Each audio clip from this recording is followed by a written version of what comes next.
ಕುಲಕರ್ಣಿ ಬೆಂಬಲಿತ ಗುತ್ತಿಗೆದಾರರನ್ನು ಬ್ಲಾಕ್ ಲಿಸ್ಟ್ಗೆ ಹಾಕ್ಸಿದೀರಿ ಅಂತ ನಿಮ್ಮ ಮೇಲೆ ಒಂದು ಆರೋಪ ಇದೆ. ಬ್ಲಾಕ್ ಲಿಸ್ಟ್ ಯಾರು ಕಳ್ರಿರ್ತಾರೆ ಅವ್ರನ್ನ ಬ್ಲಾಕ್ ಲಿಸ್ಟ್ಗೆ ಹಾಕ್ತೀವಿ. ತಪ್ಪೇನಿದೆ ಅದರಲ್ಲಿ? ಇವತ್ತವರೆಗೂ ಹಾಕಿಲ್ಲ. ನಿಮಗೆ ಹೇಳ್ತಾರ ನಾನು ಇವತ್ತವರೆಗೂ ನಾನು ಯಾವುದು ಬ್ಲಾಕ್ ಲಿಸ್ಟ್ ಆಗಿಲ್ಲ. ನೀವೇನು ನಾನು ಗಮನಕ್ಕೆ ತಗೊಂಬಂದರೆ ನಾಳೆ ಬೆಳಿಗ್ಗೆನೇ ಬ್ಲಾಕ್ ಲಿಸ್ಟ್ಗೆ ಹಾಕ್ತೀನಿ. ಅದರಲ್ಲೇನು ಹಿಂಜರಿಕೆ ಇಲ್ಲೇ ಇಲ್ಲ. ಯಾರು ತಪ್ಪು ಮಾಡಿದರೆ ವಿನಯ್ ಕುಲಕರ್ಣಿ ಸಪೋರ್ಟರ್ಸನ್ನಾಗಲಿ, ಬೈಡ್ತಿ ಸುರೇಶ್ ಸಪೋರ್ಟರ್ಸನ್ನಾಗಲಿ, ಯಾವುದೇ ನಾಯಕರ ಸಪೋರ್ಟರ್ಸ್ ಆಗಲಿ, ಯಾರಾದರೂ ಸರ್ ಈ ಹಿಂದೆ ಕೂಡ ಉಸ್ತುವಾರಿಗಳು ಕೂಡ ನಿಮ್ಮ ಹತ್ರ ಮಾತಾಡಿದ್ರು ಈ ವಿಚಾರ ವಿನಯ್ ಕುಲಕರ್ಣಿ ವಿಚಾರವಾಗಿಲ್ಲ? ಇಲ್ಲ, ಯಾರು ಮಾತಾಡಿಲ್ಲ. ಯಾರು ಮಾತಾಡಿ ಸಿಎಂ ಮನೇಲಿ ಸಂಧಾನ ಸಭೆ ಎಲ್ಲ ಮಾಡಿ ಸಂಧಾನ ಏನು ಜಗಳ ಆಡಿದ್ರೆ ತಾನೇ ಸಂಧಾನ ಆಗೋದು? ನಾವ್ಯಾವತ್ತೂ ಜಗಳ ಆಡಿಲ್ಲ. ಓಕೆ, ಈಗ ಮೇಲ್ನೋಟಕ್ಕೆ ಎಲ್ಲವೂ ಕೂಡ ಒಂದಾಗಿದ್ದಾರೆ. ಇಬ್ರು ಸಿಎಂ ಡಿಸಿಎಂ ಎಲ್ಲ ಒಂದಾಗಿದ್ದಾರೆ ಅಂತ ಆದ್ರೂ ಕೂಡ ಸರ್, ಡಿಸಿಎಂ ಅವರ ಬೆಂಬಲಿಗರು ಬಂದು ಬಹಿರಂಗವಾಗಿ ಮಾತಾಡ್ತಾರೆ, ಸಿಎಂ ಬೆಂಬಲಿಗರು ಬಂದು ಬಹಿರಂಗವಾಗಿ ಮಾತಾಡ್ತಾರೆ.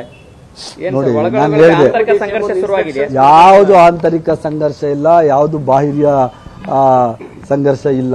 ನಾನು ಹೇಳಿದ್ದೀನಿ ಮುಂಚೆನೆ, ಕಾಂಗ್ರೆಸ್ ಪಕ್ಷ ಅನ್ನೋದು ಅತ್ಯಂತ ಡೆಮಾಕ್ರೆಟಿಕಲ್ ವೇ ಅಲ್ಲಿ ನಡೆಯುವಂಥದ್ದು ಇರುವಂತಹ ಪಕ್ಷ.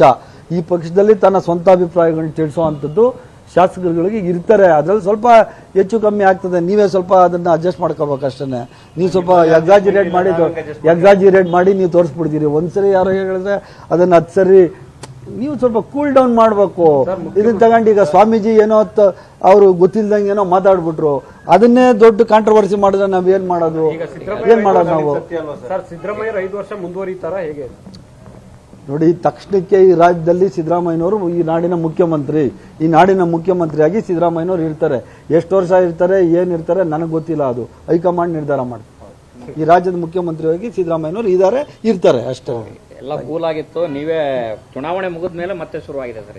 ಚುನಾವಣೆ ಸಂದರ್ಭದಲ್ಲಿ ಈ ಸಂಘರ್ಷ ಇಲ್ಲ. ಯಾವಾಗ ಶುರು ಆಗಿತ್ತು? ಈಗ್ಲೂ D K Shivakumar sir, Siddaramaiah ಸಾಹೇಬರು ಬೆಳಿಗ್ಗೆ ಒಟ್ಟಿಗೆ ತಿಂಡಿ ತಿಂತವ್ರು. ಡೆಲ್ಲಿಲಿ ಕೂತ್ಕೊಂಡು ನಾನು ಇಬ್ರಿಗೂ ಮಾತಾಡಿದೆ. ಇಬ್ರು ಜೊತೆಲಿ ಕೂತ್ಕೊಂಡು ತಿಂಡಿ ತಿಂತವ್ರೆ.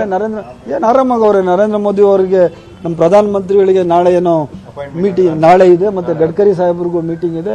ಅವ್ರು ಭೇಟಿ ಮಾಡ್ಲಿಕ್ಕೆ ಹೋಗಿದೆ. ಅವರಿಬ್ರು ಚೆನ್ನಾಗಿ ತಿಂಡಿ ತಿನ್ಕೊಂಡೆ ಅವರಪ್ಪ.